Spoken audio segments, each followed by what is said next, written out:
La nuova facciata, interrotta dall'invasione nemica nell'anno giubilare 1925, risplende bellissima.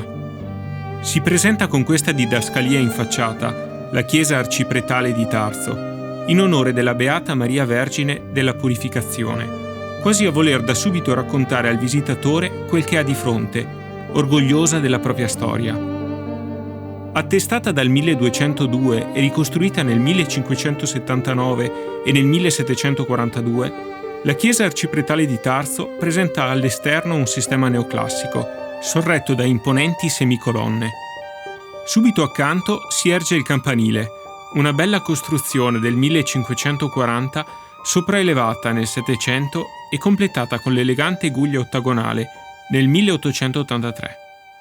All'interno il movimento delle cappelline laterali e delle lesene fa correre l'occhio verso il presbiterio, dove si resta stupiti da un'improvvisa concentrazione di colore. Al centro troviamo l'altar maggiore, con i suoi marmi bruni e bianchi, a incorniciare la presentazione di Gesù al Tempio, opera di Cesare Veceglio della fine del Cinquecento.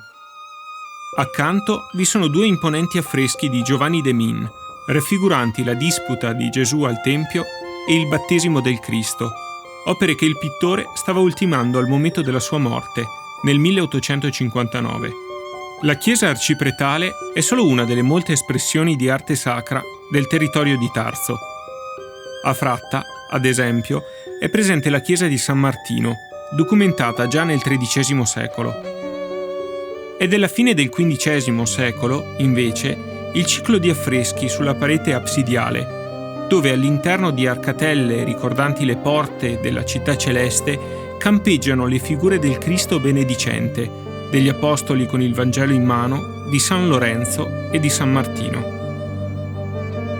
La maggior parte di queste opere è purtroppo visibile solo dal collo in giù, ma quel che si può ancora ammirare, come i panneggi delle loro vesti, morbidissimi e dalle colorazioni intense, è una vera delizia per l'occhio. Le figure centrali, tra le quali il Redentore e San Pietro, appaiono invece del tutto integre, un tempo coperte e quindi conservate da un altare ligneo collocato contro l'abside nel Seicento.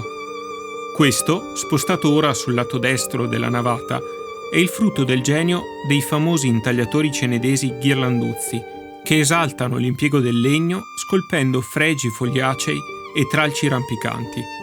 Tutto ciò impreziosisce la pala e lo splendido pagliotto, con le immagini del santo titolare Martino, così come la chiesetta di Fratta impreziosisce con la sua storica bellezza le opere e i giorni della comunità di Tarso.